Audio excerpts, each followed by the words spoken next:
Estudio de un nuevo libro del Nuevo Testamento y vamos a estudiar la carta a Filemón, de manera que busque ahí en su Biblia la carta a Filemón, donde vamos a leer los primeros versículos y donde vamos a comenzar el estudio de esta carta pequeña, pero que tiene mucha enseñanza. Solo como un dato curioso, la última vez que di la enseñanza de Filemón aquí en la iglesia fue hace 32 años. Hace 32 años la última vez que estudiamos Filemón aquí en la iglesia. Así que si usted ha venido en los últimos 31 años y medio más o menos, nunca la ha escuchado, es primera vez que va a recibir esta enseñanza. Bien, dice Filemón, el único capítulo, versículo 1: Pablo, prisionero de Jesucristo, y el hermano Timoteo, al amado Filemón, colaborador nuestro, y a la amada hermana Apia y a Arquipo, nuestro compañero de milicia, y a la iglesia que está en tu casa. Gracia y paz a vosotros de Dios nuestro Padre y del Señor Jesucristo. Amén. Hasta ahí vamos a leer en esta ocasión. Oremos, hermanos, al Señor. Padre, gracias te damos por el privilegio de estar acá congregados y de poder gozar de esta comunión contigo y de los unos con los otros. Hoy, Padre, nos disponemos a iniciar el estudio de esta carta, rogándote, Padre, que nos ilumines con tu espíritu, con tu gracia, de manera que podamos extraer las enseñanzas que tu palabra da y que podamos ponerla en práctica en nuestra vida. Que así sea, Señor, no solo el día de hoy, sino que en la medida que avancemos en el estudio de esta carta.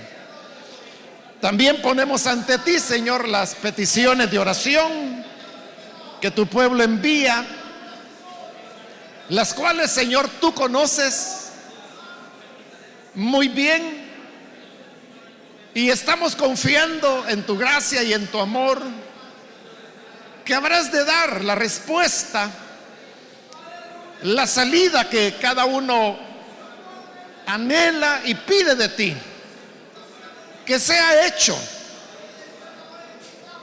en el nombre de Jesús, para gloria y alabanza de aquel que se levantó de entre los muertos. Por todo esto, Padre, te lo agradecemos en el nombre de Jesús nuestro Señor. Amén. Amén. Pueden tomar sus asientos, por favor, hermanos.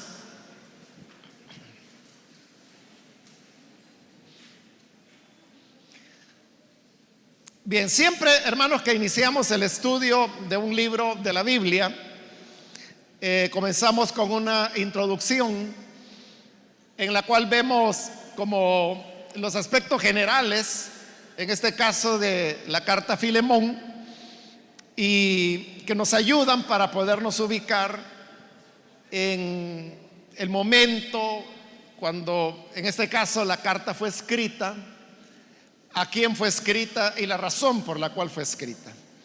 Entonces vamos a comenzar por dar estos elementos generales. En primer lugar, hermanos, decir que la carta a Filemón es una de las cartas auténticas de Pablo. Es decir, no es una carta en donde el nombre de Pablo, que aparece al inicio en el versículo 1, sea solamente un recurso de pseudonimia o de epigrafía, no es eso, sino que es realmente una carta auténtica de Pablo. ¿Cómo se sabe esto? Se sabe, hermanos, por el vocabulario, el estilo, la forma de redacción con que Pablo dictaba sus cartas. Aunque, como vamos a ver más adelante, hay una parte en esta carta donde Pablo dice que la está escribiendo de su propia mano. No significa que él haya escrito toda la carta, sino que al menos en esa parte, cuando él dice que está escribiendo con su propia mano, pues de seguro le pidió al amanuense, que era la persona que recibía el dictado de Pablo y escribía, que le prestara el estilo, que así se llamaba el instrumento con el cual en la época se escribía, y él personalmente de puño y letra escribe esa parte que la vamos a ver más adelante. Luego se la devuelve al amanuense y él sigue escribiendo la carta hasta terminarla. Esta carta, hermanos, como el nombre lo indica, fue dirigida a un hermano que se llamaba Filemón. Hay mucha relación entre lo que es la carta a los colosenses y la carta a Filemón en el siguiente sentido. Y es que Filemón vivía precisamente en Colosas, y eso hace de que los personajes que se mencionan en esta carta, como el mismo Filemón, como Apia, como Arquipo, son nombres que todos ellos aparecen. También el de Onésimo aparece en la carta a los colosenses. Solo que en Colosenses, Onésimo, quien es la persona de quien más habla Pablo en esta carta y por quien él está escribiendo la carta, aparece ya como uno de los colaboradores de Pablo. Entonces, la carta va dirigida a este hermano Filemón, y desde ese punto de vista es que se dice que es una carta personal. Personal porque va dirigida a una persona, que es Filemón. La carta no va dirigida a una iglesia como Gálatas, como las cartas a los Corintios, como la carta a los romanos, las cartas a los filipenses, que eran iglesias. En este caso es una persona, que es Filemón. Por eso se dice que es una carta personal, porque está dirigida a una persona. Pero aunque es una carta personal, no es una carta privada, porque desde el principio, acabamos de leerlo, Pablo está saludando no solo a Filemón, sino que saluda a la hermana Apia, a Arquipo, y como que si fuera poco, al final del versículo 2 dice que también saluda a toda la iglesia que está en tu casa.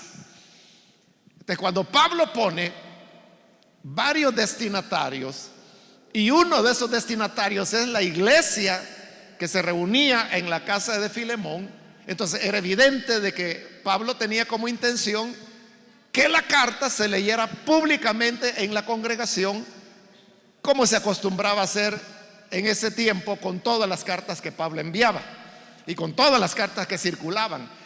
Hemos dicho en otras ocasiones que en el siglo primero muy pocas personas podían leer y escribir. Alrededor del 90% de las personas eran analfabetas, no podían leer.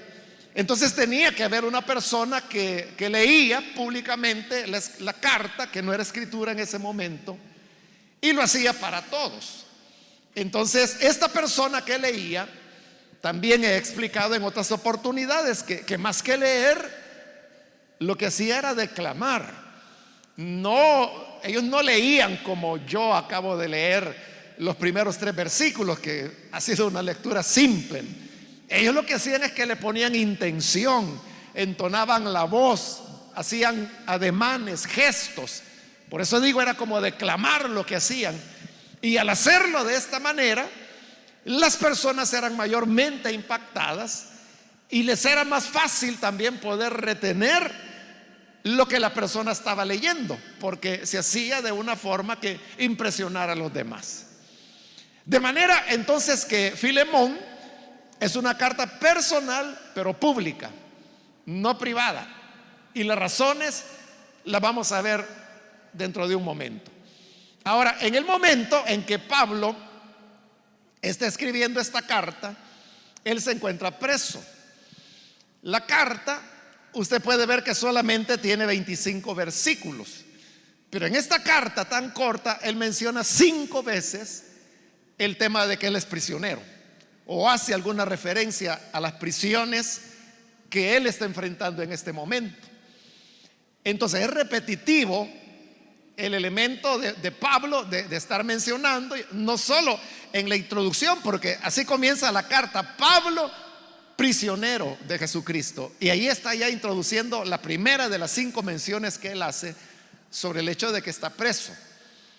Entonces, ¿por qué él repite con tanta insistencia que está preso? A diferencia de otras cartas, como por ejemplo Filipenses, que son cartas que también Pablo escribió estando preso, pero el tema de estar preso lo menciona solamente una vez, en una carta mucho más larga, que tiene 5 capítulos. Esta solamente es un capítulo, ¿verdad? Pero que no llena ni siquiera una página. Es decir, es un capítulo corto, pero lo hace más insistentemente. Lo hace así Pablo porque él básicamente lo que quiere es pedirle un favor a Filemón. Por eso es que él está enviando la carta, porque quiere solicitarle un favor.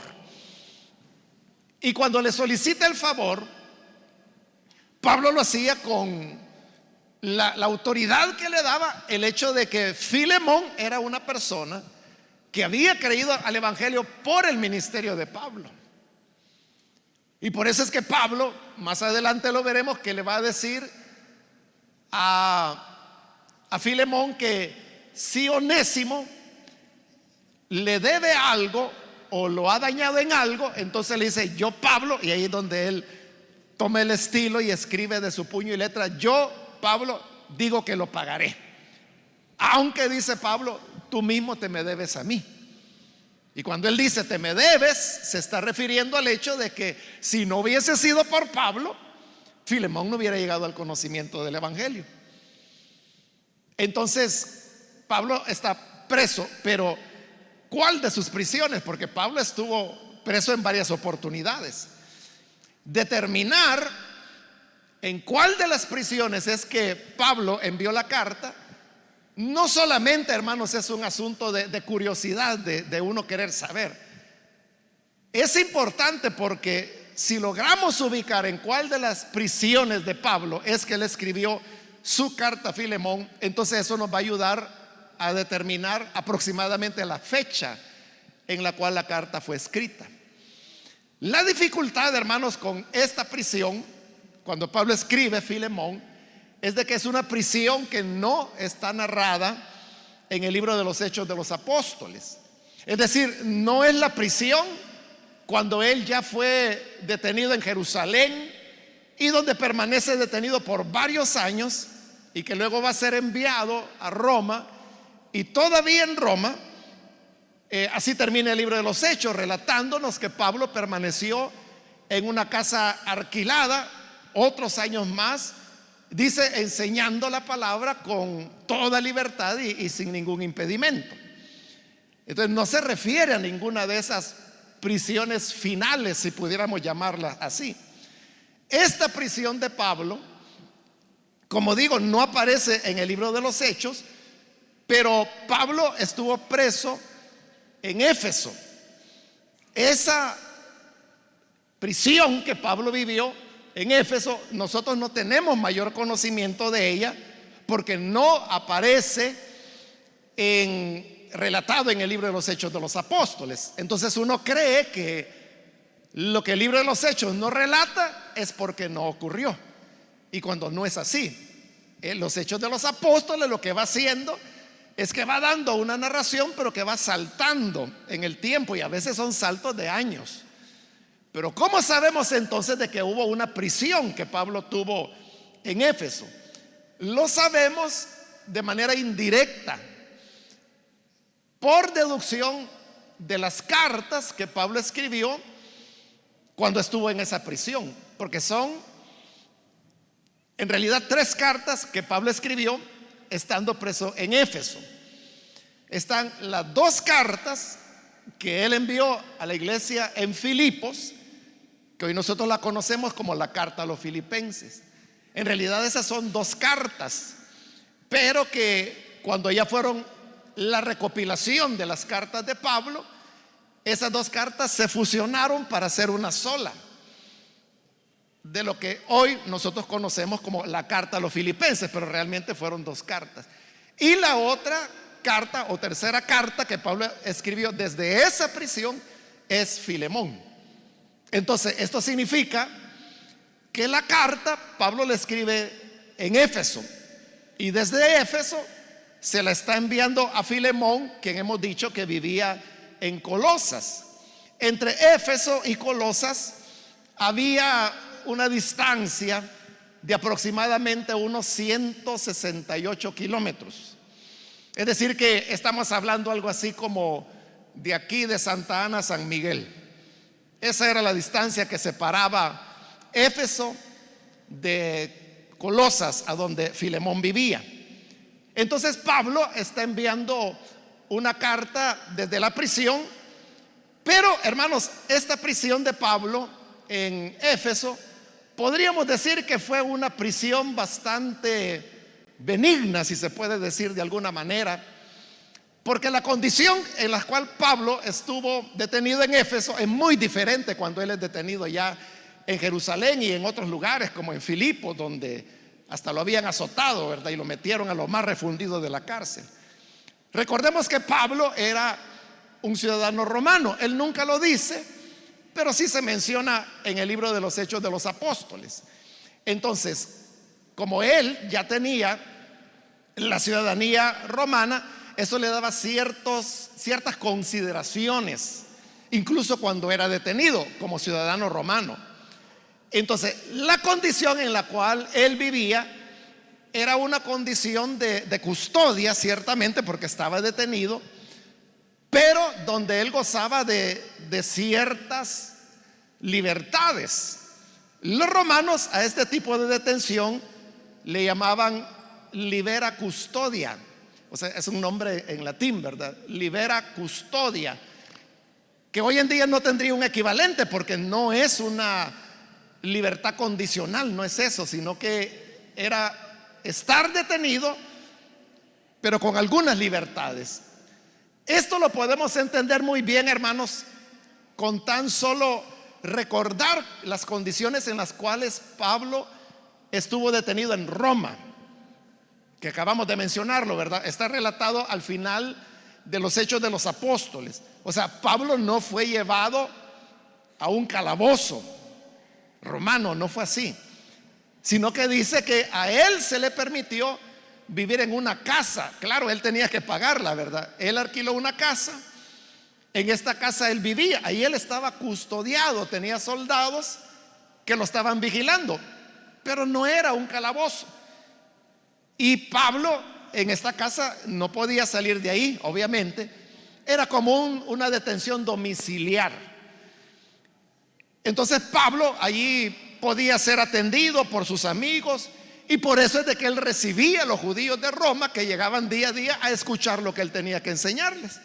Incluso es ahí cuando Pablo le dice a los judíos, porque ellos no quieren creer al evangelio que les está presentando, entonces les dice: ahora entiendo las palabras del Espíritu Santo cuando dijo a través de la Escritura que este pueblo, refiriéndose a los judíos, oirán pero no entenderán, verán pero no van a lograr discernir, y por lo tanto yo me vuelvo a los gentiles. Entonces, cuando Pablo en Roma y estando detenido, él dice: ya no voy a predicar más a los judíos, sino que me voy a volver a los gentiles. Ahí termina el libro de los Hechos. Pero entonces note que él tenía la libertad de recibir incluso a la audiencia que él quería tener, que en ese momento él está poniéndole fin, diríamos, a la audiencia judía para comenzar a recibir a la audiencia gentil. Entonces esa era la condición en la cual Pablo se encontraba en Éfeso. Estaba detenido, pero los hermanos lo podían visitar. Por eso es que Onésimo puede llegar y entrevistarse con Pablo, hablar con él y pedirle un favor. Cuando uno lee, hermanos, la carta a Filemón, uno se da cuenta de que la carta en sí no nos está contando una historia, sino que, como dije, está Pablo a través de la carta pidiendo un favor a Filemón. Pero es evidente que allí algo ha pasado que nos lleva a nosotros a preguntarnos, bueno, ¿qué era lo que había ocurrido para que Pablo escribiera esta carta y pidiera ese favor? ¿Quién era Filemón? ¿Quién era Onésimo? ¿Por qué Pablo está intercediendo por él? Entonces significa que para que nosotros podamos entender adecuadamente la carta a Filemón, tenemos que comprender la historia que está detrás de la carta, que no está narrada en la carta. La carta, diríamos, ella como el final o el resultado de esta historia que no se nos está narrando.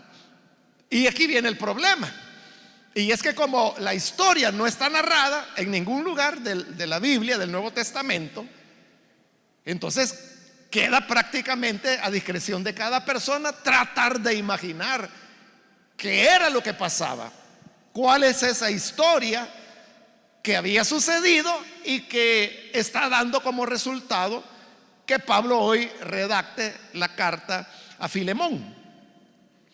Y como no hay nada escrito, entonces sucede de que hay varias ideas, hay varias historias que se han construido, porque todas son construcciones, que tratan de dar un sentido o el porqué de esta carta a Filemón.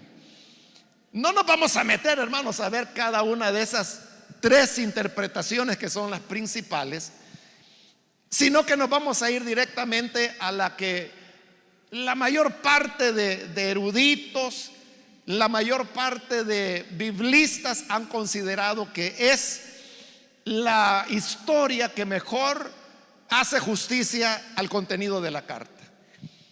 Y es esta. Lo que ocurrió es de que Filemón, como ya dijimos, era un hermano que vivía en Colosas, pero Filemón era un hombre que tenía solvencia económica. Era un hombre que tenía bastante dinero, un gran hermano en Cristo, como lo vamos a ver, no ahora, pero posteriormente, de que Pablo dice que la fe que Filemón había mostrado incluso inspiraba a los demás hermanos. Pablo mismo decía que él se sentía bendecido por la vida de Filemón. Este Filemón era un gran hermano y tenía muchos recursos económicos. Entonces él tenía un esclavo que se llamaba Onésimo. Pero, hermanos, había toda clase de esclavos. Había esclavos que podían ser comprados para carrear agua, por ejemplo, para cortar leña, para cargar bultos, para llevar pesadas cargas de un lado a otro. Podía haber otros esclavos que ya eran un poquito más con más habilidades, que podían ser, por ejemplo, agricultores, podían ser ganaderos. Entonces los amos los compraban para que les cultivaran su tierra, para que cuidaran su ganado, fueran reses, ovejas, camellos, burros, lo que fuera. Entonces buscaban personas que conocieran estos oficios y los compraban por eso. Pero también había esclavos más finos, si queremos decirlo de esta manera, ¿verdad? Podía haber esclavos que eran médicos, por ejemplo, esclavos que eran historiadores. Flavio Josefo es un ejemplo de eso, que él fue comprado como esclavo y era un historiador. Por eso es que tenemos las obras de Flavio Josefo hasta el día de hoy. Onésimo era, hermanos, un esclavo, pero no de los que acarreaban bultos, sino que Onésimo era un esclavo con mucho conocimiento. No sabemos exactamente cuál era la especialidad de él, pero mínimamente él sabía leer y escribir, él sabía de las leyes romanas. Él era alguien que tenía capacidad de síntesis y de elaboración de documentos. O sea, todo esto que estoy diciendo es seguro, pero es posible que Onésimo haya tenido muchas más cualidades que las que estoy mencionando. En otras palabras, al pensar en Onésimo, no piense usted, porque cuando uno dice que Onésimo era un esclavo, uno puede imaginarse a un hombre con grilletes, con cadenas, y que lo azotan, y que tiene que ir a cortar leña, o que tiene que acarrear una carga. O sea, eso es lo que pensamos. No, cuando hablamos de Onésimo, piense en un hombre bien vestido, como un académico, como un intelectual, que tenía, para las condiciones de la época, que hace un momento yo le dije que el 90% de las personas eran analfabetas. Entonces el hecho de que Onésimo, solo eso, ¿verdad?, que pudiera leer, escribir, tener conocimiento de las leyes romanas, del derecho romano, sin ser él un romano, era, hermano, un conocimiento avanzado para su época. Entonces Onésimo era una persona de cualidades intelectuales, académicas, que luego eso le puede llevar a usted a preguntarse, bueno, ¿y cómo es que terminó siendo esclavo? ¿No? Si tenía todas esas cualidades, que pudo haber trabajado de lo que fuera. Pero lo que sucede es de que los esclavos no solamente llegaban a ser esclavos porque tenían deudas que no podían pagar. Había esclavos que se convertían en esclavos, por ejemplo, como botín de guerra, que llegaban, saqueaban una ciudad y entonces los traían como esclavos. Aquí los romanos son los que ya han establecido el imperio, pero a veces los romanos mismos eran los que tomaban esclavos de una nación o de una región que acababan ellos de aplastar, y los traían a los mercados de esclavos y los vendían. Probablemente así pudo haber sido el caso de Onésimo, o sea, no lo sabemos. El hecho es que Onésimo era esclavo de Filemón, y como en la casa de Filemón se reunía la iglesia, es decir, Filemón tenía lo que hoy nosotros llamamos una célula. Es lo que Pablo está saludando ahí cuando dice la iglesia que está en tu casa. Recuerde, estamos en el siglo primero, y esto se me había escapado decirle, de que si Pablo escribió esta carta desde Éfeso, como se lo acabo de explicar, entonces significa que Filemón es una carta que fue escrita aproximadamente entre el año 54 y 55 de nuestra era. Es decir, está a mediados todavía el ministerio de Pablo, ya avanzado, pero todavía le queda a Pablo algunos años, unos 10 años más de ministerio. Entonces eso es lo que Pablo está haciendo, está escribiendo ahí por el año 54, 55. Dar una fecha exacta o un año cabal es bien difícil, hermanos, con la mayoría de libros del Nuevo, y ya no se diga del Antiguo Testamento. Bien, entonces, volviendo a la historia, como Filemón tenía una iglesia en su casa, entonces para Onésimo era evidente que su amo Filemón era un cristiano, era parte de ese culto. Y de alguna manera Onésimo sabía que Pablo era amigo de Filemón, eran muy amigos, y Pablo era un hombre a quien Filemón respetaba mucho. Onésimo sabía eso, sabía que Filemón era amigo de Pablo, o a la inversa, ¿verdad? Pablo era amigo de Filemón, y era un amigo a quien Filemón estimaba mucho, respetaba mucho y seguía las instrucciones que Pablo le diera. Eso es lo que Onésimo sabía. Pero Pablo, sabemos que él tenía un ministerio itinerante. Entonces él había andado predicando de ciudad en ciudad, las ciudades más importantes de las provincias. Así es como llega a Éfeso.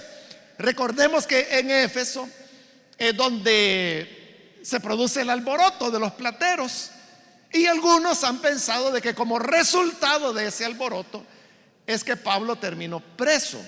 Como repito, es una prisión que el libro de los Hechos no lo narra. ¿Por qué no lo narra?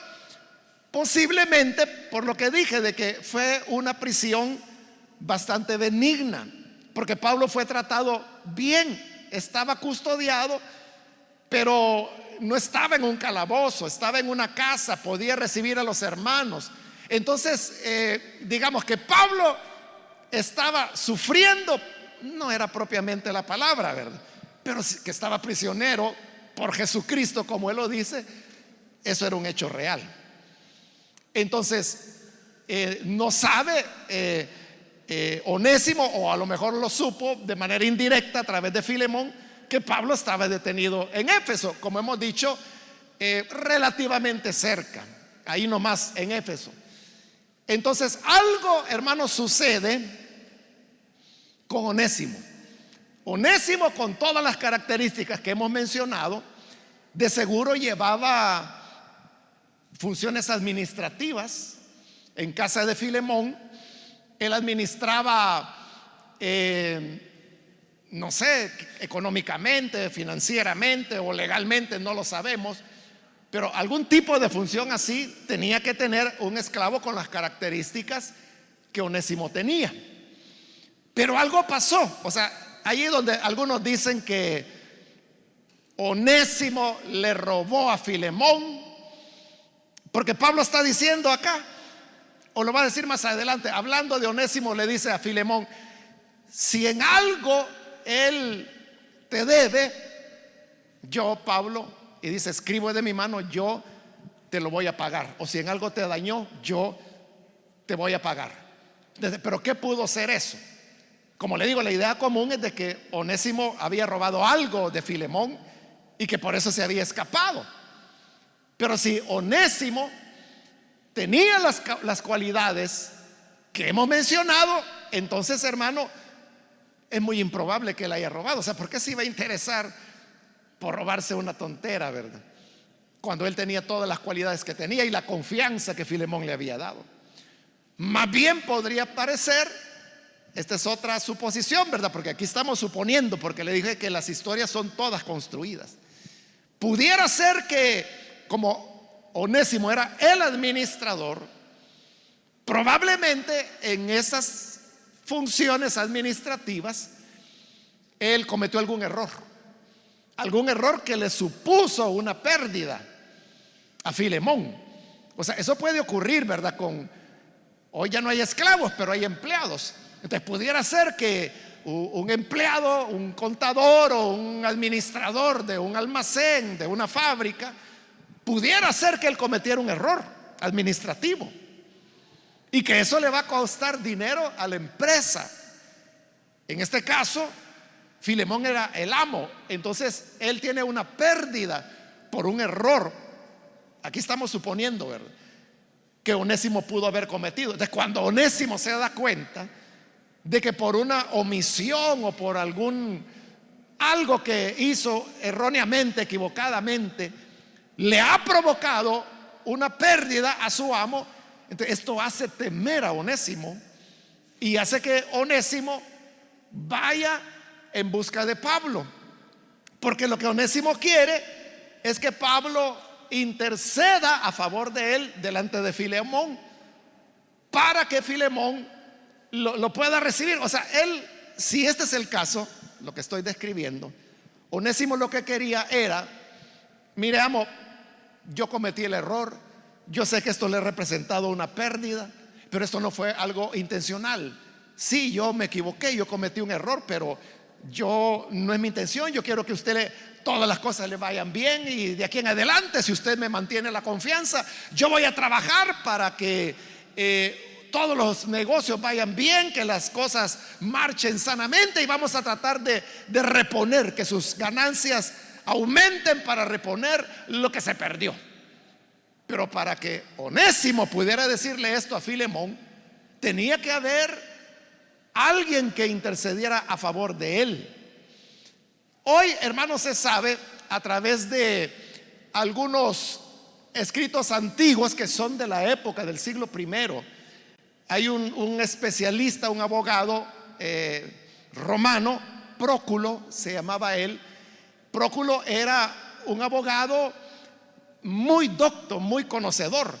Entonces otros abogados acudían a Próculo cuando tenían alguna consulta que hacer sobre algún tema legal. Es decir, que Próculo era una autoridad en el tema del derecho romano. Y hay escritos de Próculo que se conservan hasta el día de hoy. Entonces Próculo es el que habla de esta figura que es la que Onésimo está buscando, que se llamaba amicus domino, que significaba amigo del Señor, pero no el Señor Jesús, sino que el Señor amo, que en este caso era Filemón. Entonces la figura legal, porque existía, y no solamente porque está en los escritos de Próculo, sino que también hay otro personaje un poco más conocido que se llama Plinio, que era el joven. Él también escribe sobre la misma figura que existía. Entonces esto que se ha sabido hasta hace unas décadas es lo que ha permitido poder reafirmar la reconstrucción de la historia que yo le estoy presentando. Entonces Onésimo sabía que legalmente existía esa figura. O sea, él lo que tenía que hacer era buscar un amicus domine, es decir, alguien que fuera amigo de su amo. ¿Y quién era su amo? Filemón. ¿Y quién era amigo de Filemón? Pablo.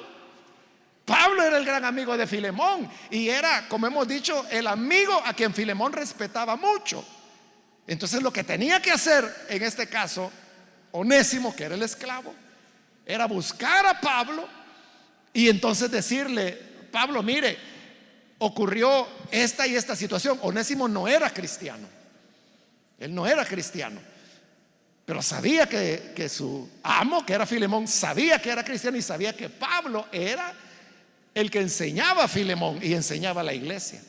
Entonces debe buscarlo y entonces decirle: me ocurrió esta situación, yo me equivoqué, fallé y esto le provocó una pérdida a mi amo. Entonces él ha de estar ahora muy enojado conmigo. Recuerde que el amo era propietario, dueño de los esclavos. Y así como usted compra una gallina y si usted quiere tener la gallina en su casa hasta que muera de muerte natural, pues ahí va a tener la gallina. Y si usted quiere prepararla para el fin de semana como almuerzo, la prepare y nadie le va a decir nada. ¿Qué hace usted con su gallina?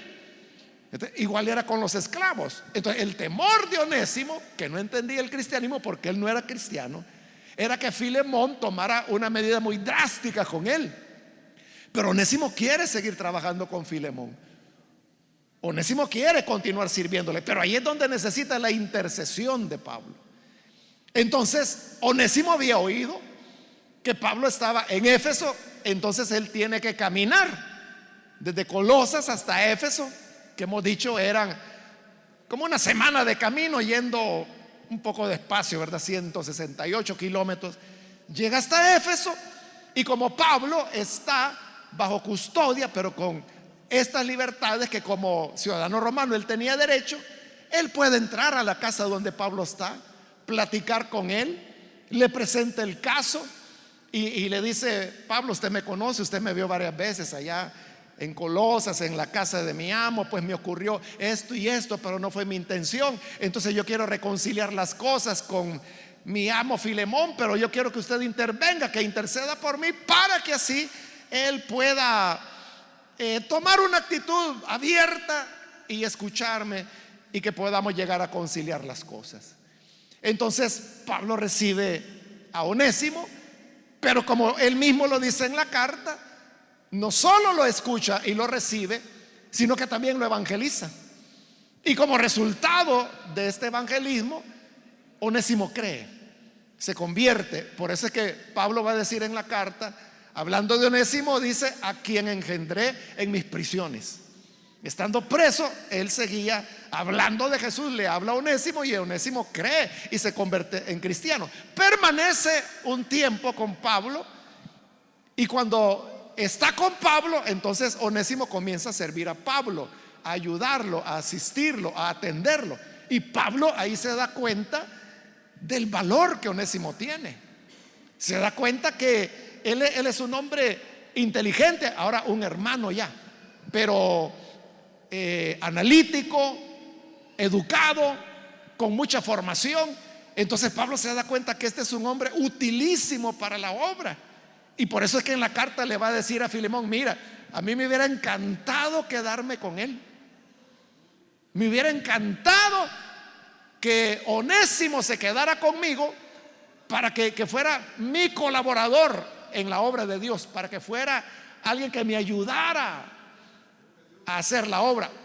Pero como te pertenece, yo sé que si te lo pidiera me lo dieras, le dice, pero quise mejor hacer las cosas ordenadamente, regresártelo y que tú decidas qué vas a hacer con él. Eso sí, le va a decir Pablo en esta carta: cuando él se fue, a ti te parecía que era inútil, porque Onésimo lo que significa es útil. Pero le dice, está jugando Pablo con el nombre, con las palabras, ¿verdad? Entonces le dice: a ti te parecía que este que se llama útil en realidad era un inútil, porque en algo había terminado afectando a Filemón. Pero hoy que es cristiano, le dice Pablo, a ti y a mí nos es útil. O sea, hoy sí hace honor a su nombre, que es verdaderamente útil. Pero no quise retenerlo sin tu consentimiento, así que te lo envío. Entonces, la carta a Filemón está tratando un tema específico. ¿Qué es eso? Pablo intercediendo por Onésimo. Claramente lo dice la carta: te ruego, dice, por mi hijo Onésimo, a quien engendré en mis prisiones.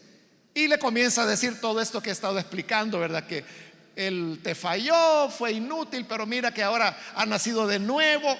Entonces te lo mando de regreso. Yo hubiera querido que se quedara conmigo, porque Pablo vio el talento que Onésimo tenía.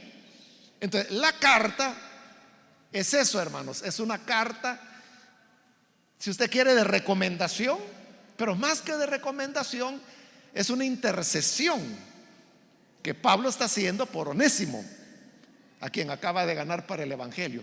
Obviamente la carta fue enviada a Filemón con el mismo Onésimo. Entonces Onésimo ya tiene esta carta. Entonces va donde su amo Filemón, es decir, se va de regreso a Colosas. Y cuando llega y ve a Filemón, Filemón dice: ahí está, ¿verdad?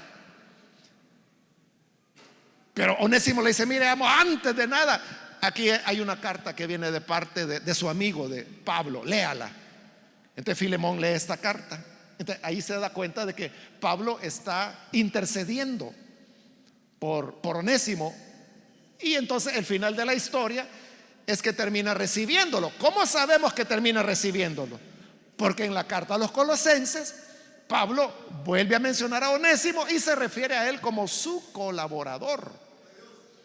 Entonces significa que Filemón sí recibió a Onésimo, siguió, o sea, hizo caso a la carta de Pablo, y probablemente se lo haya concedido, como era el deseo de Pablo de tenerlo como ayudante. Entonces, con esta historia, hermanos, de trasfondo, diríamos, ahora ya podemos entender la carta. Ahora ya sabemos por qué Pablo le escribe y por qué es lo que está pidiendo. ¿Por qué está pidiendo por Onésimo? ¿Por qué Onésimo está ahí? Entonces, con este marco podemos ahora avanzar en lo que es ya la carta misma. Entonces note, el versículo 1 comienza diciendo: Pablo, prisionero de Jesucristo. Pablo es el nombre de Pablo. Recuerde que cuando las cartas se escribían, lo primero que se escribía era lo que se llamaba el prescripto, que es donde estaba el remitente, el destinatario y el saludo. Esto es lo que tenemos acá: el remitente en el versículo 1, donde dice Pablo, y pone como coautor a Timoteo. Pero ahora va el destinatario, que dice que es Filemón, Apia, Arquipo y la iglesia que está en tu casa. Ahí están los destinatarios. Y en el versículo 3 tenemos el saludo: gracia y paz a vosotros de Dios nuestro Padre y del Señor Jesucristo. Por lo tanto, aquí tenemos los tres elementos de lo que formaba el prescripto de una carta, que todas las cartas de la época las tenían. Claro, los que eran paganos no mencionaban a Dios y al Señor Jesucristo, mencionaban a los dioses, pero siempre había un saludo, que era un saludo de bienestar, de prosperidad. Pablo en este caso lo que está deseando es gracia y paz. Entonces, por eso comienza hablando el remitente, Pablo. Y note que se presenta como prisionero de Jesucristo, a diferencia de otras cartas auténticas de Pablo, donde él dice, por ejemplo, Pablo, apóstol de Jesucristo. Pero ¿por qué aquí Pablo no se presenta como apóstol, sino que se presenta como prisionero de Jesucristo? No solo es por el hecho de que en el momento de hacer la carta él está detenido, que lo está, sino que es porque Pablo no tiene necesidad de afirmar su autoridad apostólica delante de Filemón, porque Filemón era, como le hemos dicho, un buen hermano, era un hermano ejemplar, y como hermano ejemplar que era, que había conocido el evangelio a través de Pablo, no tenía necesidad Pablo de decirle a Filemón, mira, yo soy Pablo, apóstol. Si eso Filemón lo sabía, lo reconocía. Cuando Pablo comienza sus cartas diciendo Pablo, apóstol de Jesucristo, es porque lo que él va a tratar en la carta es algo que demanda su autoridad apostólica, y por eso es que de entrada se presenta como apóstol. Pero en este caso no. Incluso Pablo le va a decir, mira, yo te puedo ordenar lo que debes hacer, pero no te lo voy a ordenar, te lo voy a pedir que lo hagas por amor. Entonces note, la relación entre Pablo y Filemón no es una relación de autoridad o de apóstol a discípulo, sino que es una relación de amor, de amigos, donde Pablo dice, bueno, como ministro yo te puedo ordenar, haz esto. Y lo que le iba a pedir era algo bueno, ¿verdad? Y Filemón lo hubiera hecho, pero dice, no, no quiero que sea por una orden, no quiero que lo hagas, que me veas como el apóstol, quiero que me veas como tu amigo, y con la autoridad moral que le daba el hecho de hoy ser prisionero de Jesucristo. O sea, él está detenido, y por estar detenido, eso le da una credencial, le da credibilidad moral. Por eso es que Pablo, en su segunda carta a los Corintios, cuando él habla de las cartas de recomendación, que habían otros que se hacían pasar como grandes ministros, que lo que andaban haciendo era recoger cartas de recomendación en las ciudades donde predicaban, para presentarlas en otras ciudades y que los recibieran. Pero Pablo dice, nosotros no tenemos necesidad de cartas de recomendación, porque dice Pablo, nuestras cartas son ustedes. Entonces, ¿cómo yo puedo, o un ministro puede demostrar que es un verdadero ministro de Dios? Vean los resultados. ¿Hay resultados o no hay? ¿Y qué tipo de resultados hay?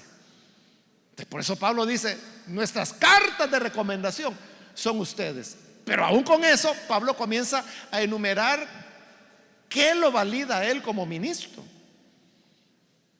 Y cuando él comienza a hablar de qué lo valida, ahí es cuando él comienza a hacer la lista, que dice que ha sido azotado, que ha tenido que sufrir de enemigos en su nación, fuera de su nación, en naufragios, en hambre, en ayuno, en desvelos.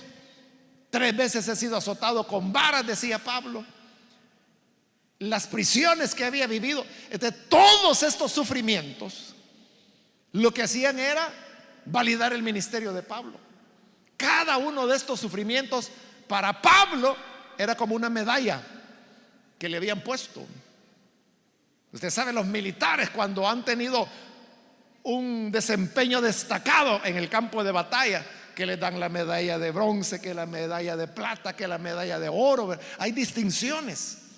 Entonces, para Pablo, las distinciones eran los sufrimientos. Por lo tanto, decir ahora Pablo, prisionero de Jesucristo, es algo que lo valida a él, pero lo valida moralmente, lo coloca en una altura que uno dice, bueno, este hombre que por causa del evangelio incluso hoy está prisionero, este hombre merece que se le escuche, que se le conceda lo que pida. Por eso es que él se presenta hoy como prisionero de Jesucristo. Y luego dice, y el hermano Timoteo, lo cual significa que Timoteo estaba con él. Timoteo no estaba preso. Timoteo llegaba de visita con esa libertad, esa custodia libera, como le llamaban los romanos, ¿verdad? Entonces Timoteo podía llegar, irse, visitar a Pablo. Entonces viene Pablo y lo pone como coautor, pero eso solo es un decir, porque toda la carta está narrada en la primera persona del singular. Es decir, en realidad es Pablo quien hizo la carta, aunque él diga que es él y Timoteo. Pero cuando él decía Pablo y Timoteo, o en otras cartas donde decía Pablo, Timoteo y Silas, no era que las cartas las escribieran entre los tres, sino que era que Pablo lo que quería era darle más validación a lo que escribía, porque en Colosas sabían quién era Timoteo. Entonces, al decir Pablo, prisionero de Jesucristo, y Timoteo, era como darle más fuerza, más autoridad moral, más respaldo ministerial a la carta. Entonces, por eso es que pone a Timoteo, pero como le digo, toda la carta está en singular, es decir, es Pablo el que redacta. Timoteo está ahí oyendo, pero él no está siendo autor de nada. Y luego viene ya el destinatario, dice al amado Filemón, colaborador nuestro. Entonces ya hablamos algo de Filemón, vamos a hablar de él más adelante cuando Pablo se va a referir a él, pero hoy por hoy está diciendo que Filemón es un colaborador de ellos. Colaboraba, por ejemplo, abriendo las puertas de su casa para que ahí se reunieran los hermanos. Y como lo vamos a ver al final de la carta, Pablo le dice, yo tengo la esperanza y con las oraciones de ustedes tengo la confianza de que ya voy a salir de esta prisión. Entonces cuando salga yo quiero ir a visitarte, por favor, me preparas hospedaje donde quedarme. Entonces, en ese sentido era que Filemón era colaborador de Pablo, en que lo apoyaba, lo recibía, eran compañeros de la obra. Si yo le dijera a usted, hermana, entonces ahí me prepara hoy porque voy a llegar a dormir a su casa. O sea, para que yo le diga eso, yo tengo que tener mucha confianza con usted. Eso es lo que Pablo tenía con Filemón, cuando le dice, prepárame hospedaje porque pronto voy a llegar. En el versículo 2, después que ha mencionado como destinatario a Filemón, ahora añade a la hermana Apia. ¿Quién era Apia? No se sabe, hermano, no hay una certeza de quién era la hermana Apia, aunque también se menciona, como ya le dije, en la carta a los Colosenses. Pero por el hecho de que se menciona como al amado Filemón y a la hermana Apia, esa construcción se usaba con frecuencia para referirse al cónyuge. Entonces esto ha llevado a pensar de que probablemente Apia era la esposa de Filemón. Entonces lo que está haciendo Pablo es saludar a Filemón y a su esposa, quien era la hermana Apia. Pero asegurar eso no hay manera, no se puede hacer. Algunos también mencionan de que Apia podía ser hermana de Filemón. Ejemplo de eso lo tenemos en el libro de los Hechos de los Apóstoles, cuando vemos que el rey Agripa llega con Berenice y piden que Pablo se defienda delante de ellos porque Pablo está detenido. Entonces cuando nosotros leemos eso en el libro de los Hechos, nosotros asumimos de que Agripa y Berenice estaban casados, porque los menciona así, Agripa y Berenice, que llegan con toda pompa, dice el libro de los Hechos, con sus ropas reales. Pero Agripa no, ellos no eran esposos, eran hermanos. Berenice era hermana de Agripa. Entonces, pero note, ahí tenemos un pasaje de la Biblia donde dice Agripa y Berenice, y son hermanos. Entonces, aquí cuando dice Filemón y la hermana Apia, también daría lugar a que pudieran ser hermanos. Pero esto, hermanos, como le digo, son solo suposiciones. Pudiera ser que Apia no tenía ningún lazo, ni de matrimonio, ni de parentesco, que era solo otra hermana de la iglesia. Pudiera ser. El hecho de que ella es mencionada como destinataria. Y luego se menciona, dice, a Arquipo, a quien lo menciona como nuestro compañero de milicia. Arquipo también va a ser mencionado en Colosenses, el pasaje aquel conocido, ¿verdad? Donde Pablo pide en la carta, díganle a Arquipo que cumpla el ministerio que ha recibido de parte del Señor. Entonces Arquipo tenía una función, un papel ministerial, que Pablo está diciendo aquí que era de ayuda a él, porque dice nuestro compañero de milicia. Es decir, los dos estaban luchando por el evangelio. Probablemente Arquipo podría haber sido un predicador, podría haber sido, o sea, no hay manera de afirmarlo, pero tampoco de negarlo. Sabemos que tenía un ministerio que en la carta a los colosenses le están pidiendo que lo cumpla. Entonces, el hecho de que Arquipo estaba en Colosas y que tenía una función dentro de la obra, exactamente cuál era la función, no lo sabemos. Y los destinatarios terminan cuando dice, y a la iglesia que está en tu casa, es decir, en la casa de Filemón. Era claro que Pablo quería que esta carta, aunque hemos dicho que era una carta personal, Pablo quería que se leyera públicamente. Y uno diría, bueno, pero si era un favor que solo a Filemón se le podía pedir, porque él era el amo de Onésimo, y solo él podía concederlo. Entonces, ¿qué razón tenía Pablo para involucrar a Apia, para involucrar a Arquipo, y mucho menos involucrar a toda la iglesia? Lo que Pablo quería, hermanos, era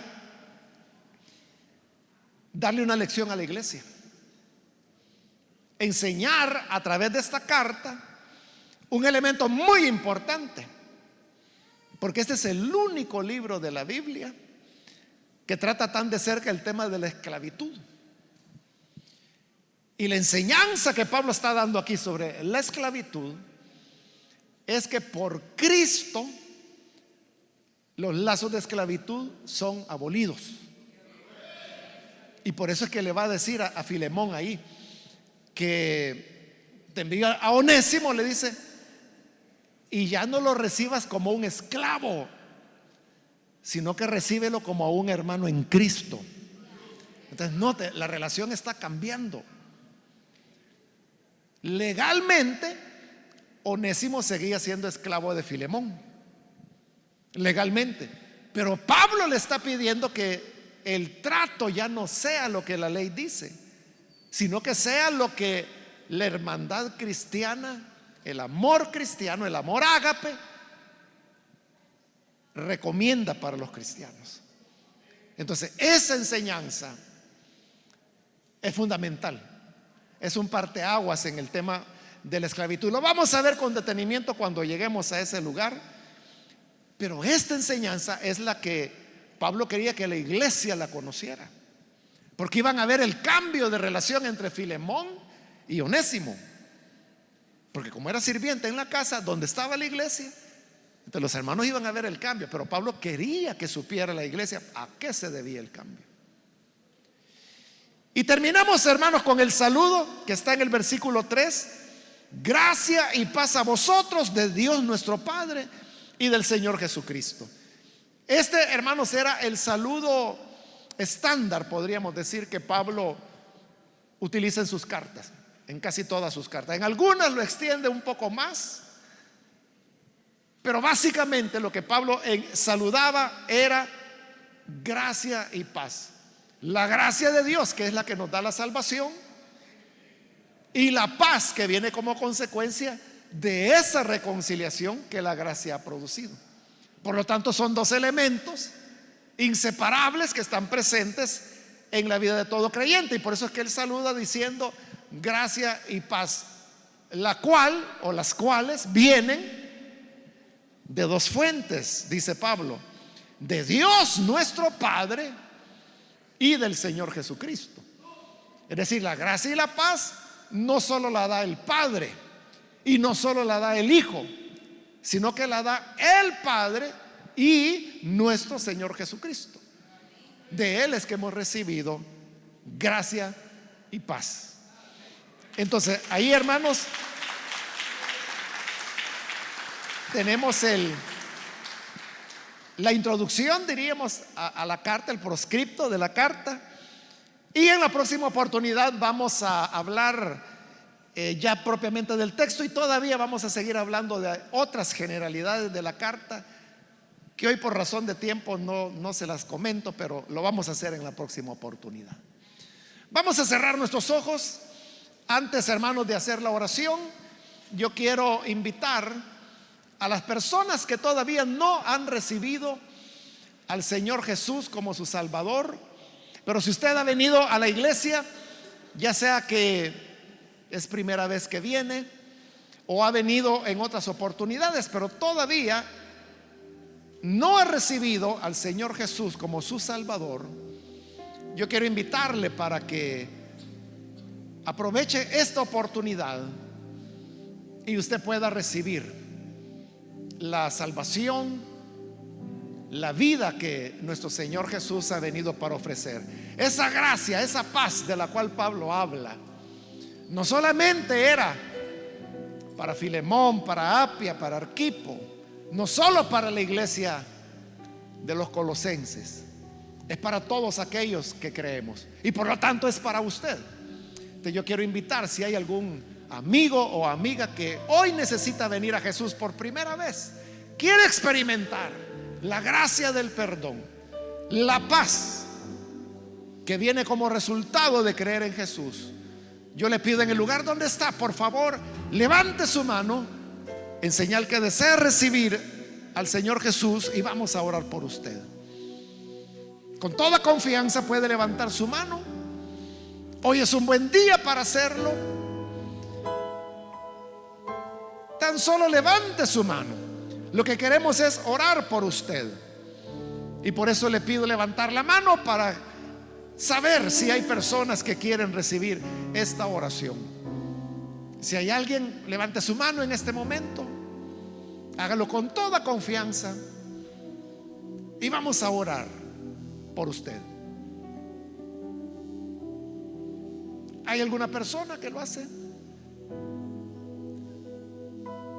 También quiero extender la invitación. Si hay algún hermano o hermana que se alejó del Señor por la razón que haya sido, pero hoy usted se da cuenta de la importancia de estar en comunión con el Señor, entonces yo le invito para que usted pueda recibir o pueda reconciliarse con el Señor. ¿Hay algún hermano que necesita reconciliarse? Levante su mano también en este momento y vamos a orar por usted. ¿Hay alguna persona que lo hace? Venga y vamos a orar por usted.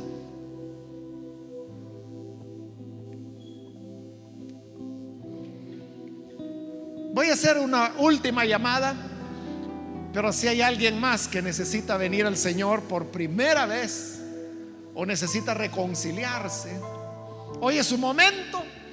Indíquenoslo levantando su mano. Y esta es ya la última llamada que hice y vamos a orar.